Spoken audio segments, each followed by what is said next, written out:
ನಮಸ್ತೆ ಮಕ್ಕಳೇ, ನಾವು ಈ ಒಂದು ತರಗತಿಯಲ್ಲಿ 9ನೇ ತರಗತಿಗೆ ಸಂಬಂಧಪಟ್ಟಂತಹ ರಾಜ್ಯಶಾಸ್ತ್ರ ವಿಭಾಗದ ಕೇಂದ್ರ ಸರ್ಕಾರ ಎನ್ನುವಂತಹ ಒಂದು ಅಧ್ಯಾಯದ ಬಗ್ಗೆ ವಿಚಾರವನ್ನ ಮಾಡೋಣ. ಏನಿದು ಕೇಂದ್ರ ಸರ್ಕಾರ? ಇದರಲ್ಲಿ ಯಾವ್ಯಾವ ರೀತಿಯ ಆಡಳಿತ ಬರುತ್ತದೆ? ಕೇಂದ್ರ ಸರ್ಕಾರದ ಕಾರ್ಯಗಳೇನು?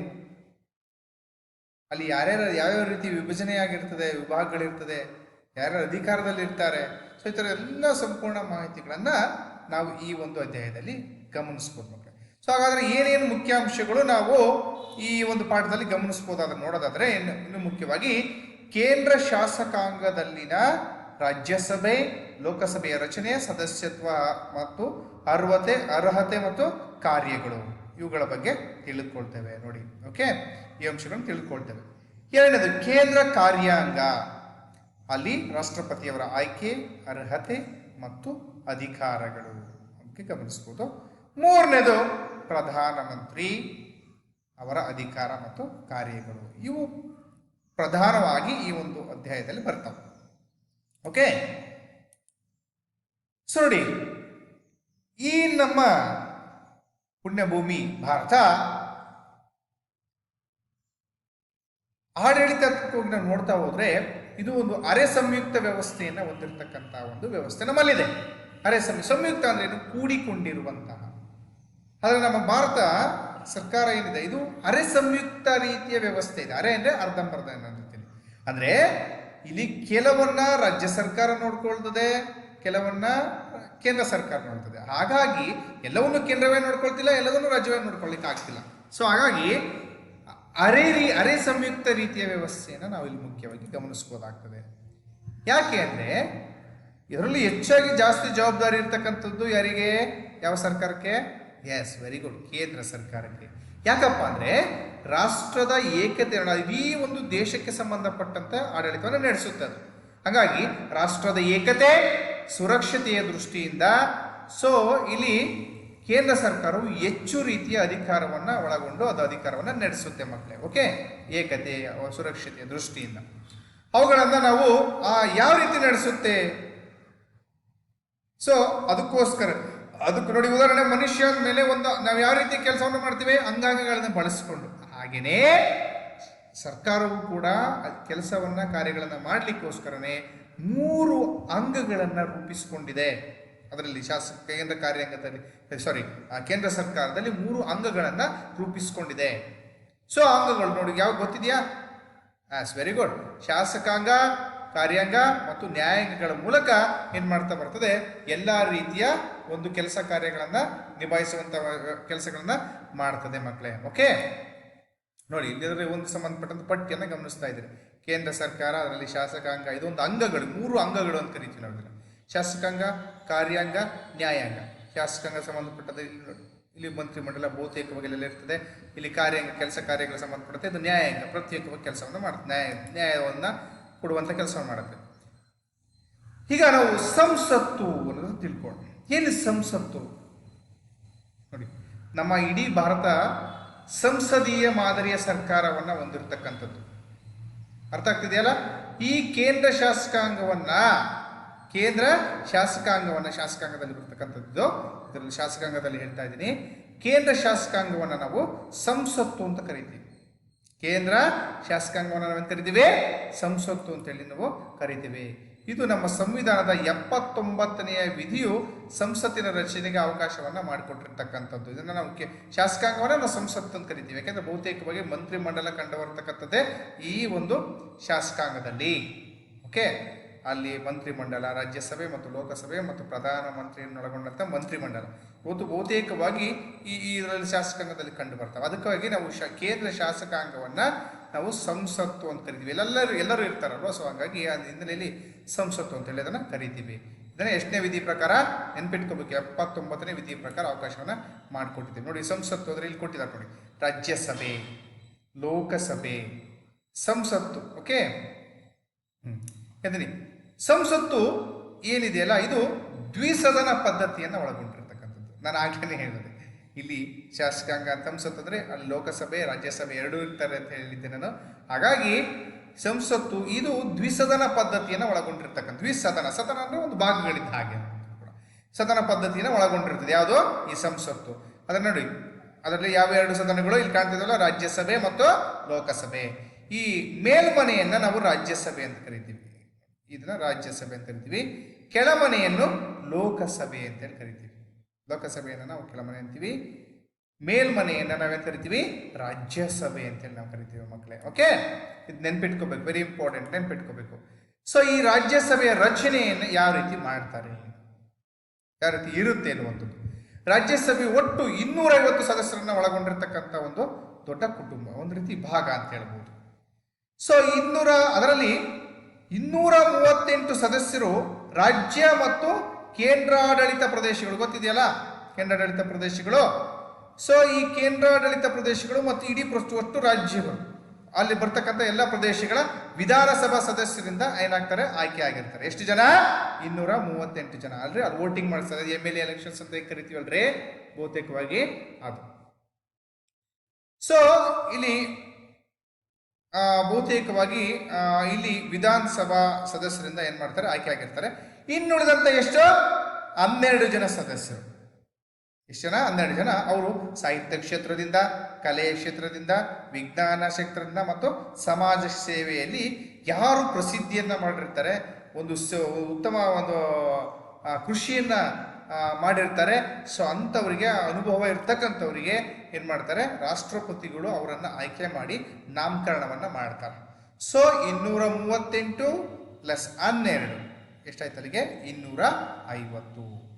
ಸೊ ಇಷ್ಟು ಜನ ಸದಸ್ಯರನ್ನ ಒಳಗೊಂಡಿರ್ತದೆ. ಓಕೆ, 12 ಜನ ಇಲ್ಲಿಂದ ಆಯ್ಕೆ ಆಗ್ತಾರೆ ಅಂತ ನೆನ್ಪಿಟ್ಕೋಬೇಕು. ಸೊ ಹಾಗಾಗಿ ಒಟ್ಟಾರೆ ಈ ಒಂದು ಸದನವನ್ನ, ರಾಜ್ಯಸಭೆ ಸದನ ಏನಿದೆಯಲ್ಲ, ಇದನ್ನ ಹಿರಿಯರ ಸದನ ಅಂತ ಕರೀತಾರೆ. ಯಾಕೆಂದ್ರೆ ಇಲ್ಲಿ ಅನುಭವಿಗಳು ಜಾಸ್ತಿ ಇರ್ತಾರೆ. ಅನುಭವಿಗಳು, ಒಳ್ಳೆ ಹೆಸರು ಮಾಡಿರ್ತಕ್ಕಂಥವ್ರು, ಜ್ಞಾನಿಗಳು ಇರ್ತಕ್ಕಂಥದ್ರಿಂದ ಇದನ್ನ ಹಿರಿಯರ ಸದನ ಅಂತೇಳಿ ನಾವು ಅದು ಬಹುತೇಕವಾಗಿ ಇದನ್ನ ಬಿಂಬಿಸ್ತಾರೆ ಅನ್ನುವಂಥದ್ದು ಕೂಡ. ಸೊ ಈ ಒಂದು ರಾಜ್ಯಸಭೆಯು ಕಾಯಂ ಸದನವಾಗಿದ್ದು ಲೋಕಸಭೆಯಂತೆ ವಿಸರ್ಜನೆ ಮಾಡ್ಲಿಕ್ಕೆ ಆಗೋದಿಲ್ಲ. ಇದು ಕಾಯಂ ಸದನ, ನಡಿಲೇಬೇಕು, ಬಹುತೇಕವಾಗಿ ಕಾಯಂವಾಗಿ ನಡೀತಕ್ಕಂಥದ್ದು. ಸೊ ಆದರೆ ಈ ಸದನ ಈ ಮೀಟಿಂಗ್ ತರ ಮಾಡ್ತಾರಲ್ವಾ, ಬಹುತೇಕ ಚರ್ಚೆಗಳನ್ನ ಮಾಡ್ತಾರಲ್ಲ, ಆ ರೀತಿ ಸದನ ನೋಡ್ತಿರ್ತೀರಿ, ಟಿವಿಯಲ್ಲಿ ನೋಡ್ತಾ ಇರ್ತೀರಿ. ಈ ಸದನ ನೋಡಿ, ಸದನಕ್ಕೆ ಸಂಬಂಧಪಟ್ಟಂತೆ ನೋಡಿ ಎಲ್ಲಕ್ಕೂ ಚರ್ಚೆಯನ್ನ ಮಾಡ್ತಾರೆ ಅಲ್ವಾ. ಸೊ ಇದನ್ನ ವಿಸರ್ಜನೆ ಮಾಡ್ಲಿಕ್ಕೆ ಬರೋದಿಲ್ಲ. ಸೊ ಇದು ಕಾಯಂ ಸದನ ನಡೀತಾ ಹೋಗ್ಬೇಕು. ಇಷ್ಟು ವರ್ಷ ಇಷ್ಟು ಸದನಗಳು ನಡೀತಾನೆ ಹೋಗ್ಬೇಕು, ಕಂಟಿನ್ಯೂಸ್ ನಡೀತಾ ಹೋಗ್ಬೇಕು ಅನ್ನೋದು ಕೂಡ. ಇಂಥ ಸಮಯದಲ್ಲಿ ಸೇರಬೇಕು, ಇಂಥ ಮೀಟಿಂಗ್ ಇರಬೇಕು, ಚರ್ಚೆ ಮಾಡಬೇಕು ಅಂತ ಅಲ್ಲಿ ರೂಲ್ಸ್ ಇರ್ತದೆ. ಅದರ ಪ್ರಕಾರ ಅವ್ರೇನು ಮಾಡಬೇಕಾಗತ್ತೆ, ಚರ್ಚೆಗಳನ್ನು ಮಾಡಬೇಕಾಗತ್ತೆ. ಸೊ ಇಲ್ಲಿ ವಿಸರ್ಜನೆ ಮಾಡಲಿಕ್ಕೆ ಬರೋದಿಲ್ಲ. ಸೊ ಆದರೆ ಸದಸ್ಯರ ಅಧಿಕಾರಾವಧಿ 6 ವರ್ಷಗಳಾಗಿದ್ದು ನೋಡಿ, ಪ್ರತಿ 2 ವರ್ಷಕ್ಕೊಮ್ಮೆ 1/3 ಸದಸ್ಯರು ನಿವೃತ್ತ ಆಗ್ತಾ ಹೋಗ್ತಾರೆ.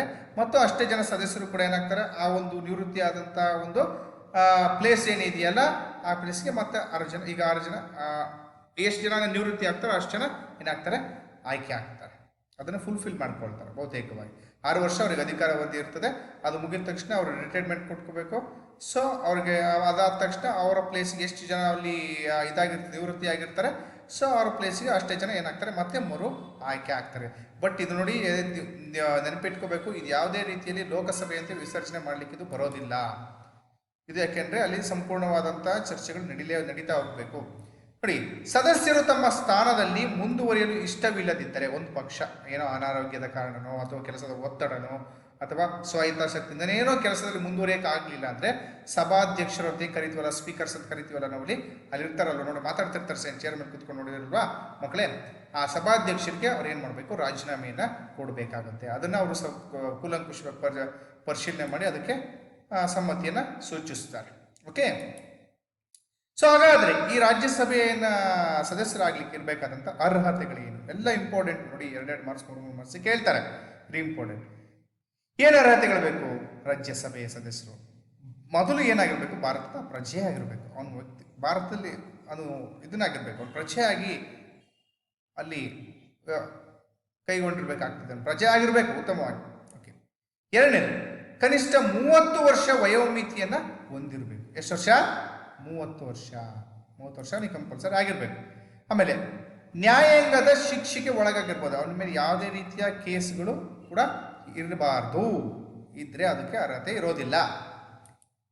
ಎರಡನೇದು ಮತಿಭ್ರಮಣೆಯುಳ್ಳವನಾಗಿರಬಾರ್ದು. ಮತಿಭ್ರಮಣೆ ಅಂದರೆ ತಲೆ ಕೆಟ್ಟಿರ್ತಕ್ಕಂಥದ್ದು, ಮತ್ತೆ ಬುದ್ಧಿ ಇಲ್ದಿರ್ತಕ್ಕಂಥದ್ದು, ಬುದ್ಧಿ ಭ್ರಮಣೆ ಆಗಿರುವಂಥದ್ದು, ಅಂಥವನಾಗಿರಬಾರ್ದು ಅಂತ ಹೇಳ್ತಾರೆ. ಯಾಕೆಂದ್ರೆ ಮತ್ತೆ ಬುದ್ಧಿ ಭ್ರಮಣೆ ಆದರೆ ಯಾವ ರೀತಿ ಆಡಳಿತ ಮಾಡ್ಲಿಕ್ಕೆ ಸಾಧ್ಯ ಅಲ್ವಾ? ಯೋಚನೆ ಮಾಡಬೇಕು. ಮತಿ ಭ್ರಮಣೆ ಆಗಿರ್ಬೋದು ಅಂದರೆ ಬುದ್ಧಿ ಇರುವವನಾಗಿರ್ಬೇಕು. ಓಕೆ, ಮತಿ ಭ್ರಮಣೆ ಆಗಿರಬಾರ್ದು. ಆಮೇಲೆ ಸಂಸತ್ತು ಕಾಲಕಾಲಕ್ಕೆ ನಿಗದಿಪಡಿಸುವ ಅರ್ಹತೆಯನ್ನು ಪಡೆದಿರಬೇಕು. ಹೊಸದಾಗಿ ಯಾವ್ದಾದ್ರು ರೂಲ್ಸ್ ಅಂಡ್ ರೆಗ್ಯುಲೇಷನ್ಸು, ಕಾನೂನುಗಳನ್ನು ಸಂಸತ್ತಲ್ಲಿ ಜಾಯಿನ್ ಮಾಡ್ತಾರೆ. ಸೊ ಅದಕ್ಕೆ ಅವನು ಓಕೆ ಆಗುವಂತಿರಬೇಕು. ಏನಾದ್ರು ಹೊಸದಾಗಿ ಕಾನೂನು ಮಾಡಿದ್ರೆ ಅದಕ್ಕೆ ಇವನು ಅರ್ಹನಾಗಿರಬೇಕು. ಹೊಸದಾಗಿ ಏನೇನು ರೂಲ್ಸ್ ಅಂಡ್ ರೆಗ್ಯುಲೇಷನ್ಸ್ ಜಾರಿ ತರುತ್ತೋ ಅದಕ್ಕೆ ಅರ್ಹತೆಯನ್ನು ಪಡೆದುಕೊಳ್ಳುವವನಾಗಿರಬೇಕು. ಆದಾಗ ಅವ್ರು ಮುಂದುವರಲಿಕ್ಕೆ ಸಾಧ್ಯ ಇದೆ. ಆಮೇಲೆ ಸೊ ಇದರಲ್ಲಿ ಈ ಒಂದು ರಾಜ್ಯಸಭೆ ಏನಿದೆಯಲ್ಲ, ಇದರಲ್ಲಿ ಉಪರಾಷ್ಟ್ರಪತಿಯವರು ರಾಜ್ಯಸಭೆಯ ಪದನಿಮಿತ್ತ ಅಧ್ಯಕ್ಷರಾಗಿರ್ತಾರೆ. ಯಾರು ರಾಜ್ಯಸಭೆ ಅಧ್ಯಕ್ಷರಾಗಿರ್ತಾರೆ? ಉಪರಾಷ್ಟ್ರಪತಿಯವರು ಪದನಿಮಿತ್ತ ಅಧ್ಯಕ್ಷರಾಗಿ ಕಾರ್ಯವನ್ನು ನಿರ್ವಹಿಸ್ತಾರೆ. ಎಲ್ಲಿಗೆ? ಎಸ್, ವೆರಿ ಗುಡ್, ರಾಜ್ಯಸಭೆಗೆ. ಸದನದ ಸದಸ್ಯರಲ್ಲೇ ಒಬ್ಬರನ್ನ ಉಪಸಭಾಪತಿ ಸ್ಥಾನಕ್ಕೆ ಆಯ್ಕೆ ಮಾಡ್ತಾರೆ. ಇಲ್ಲಿರ್ತಕ್ಕಂಥದ್ದು ಏನಿದೆ ರಾಜ್ಯಸಭಾ ಏನಿದೆಯಲ್ಲ ಅದರಲ್ಲಿ ಇದಿರ್ತಕ್ಕಂಥ 250 ಸದಸ್ಯರಲ್ಲೇ ಯಾರು ಅತ್ಯಂತ ಜ್ಞಾನವಂತರಿರ್ತಾರೋ ಅದರಲ್ಲೇ ಒಬ್ಬರನ್ನ ಏನು ಮಾಡ್ತಾರೆ, ಉಪಸಭಾಪತಿಯ ಸ್ಥಾನಕ್ಕೆ ಏನು ಮಾಡ್ತಾರೆ, ಆಯ್ಕೆಯನ್ನು ಮಾಡ್ತಾರೆ ಅನ್ನುವಂಥದ್ದು ಕೂಡ ಅದನ್ನು ನೆನಪಿಟ್ಕೋಬೇಕು. ಆಮೇಲೆ ನೋಡಿ, ಸಭೆಯ ಅಧಿವೇಶನ ನಡೆಯಬೇಕಾದರೆ ಸದನದ ಅಲ್ಲಿ ಟೋಟಲ್ 250 ಇರ್ತಾರಲ್ಲ ಜನ ಮೆಂಬರ್ ಸದಸ್ಯರು, ಅದರಲ್ಲಿ 10% ಅಂದರೆ ಮಿನಿಮಮ್ ಕನಿಷ್ಠ 25 ಜನ ಸದಸ್ಯರು ಅಲ್ಲಿ ಏನು ಮಾಡಬೇಕು, ಹಾಜರಿರಲೇಬೇಕು.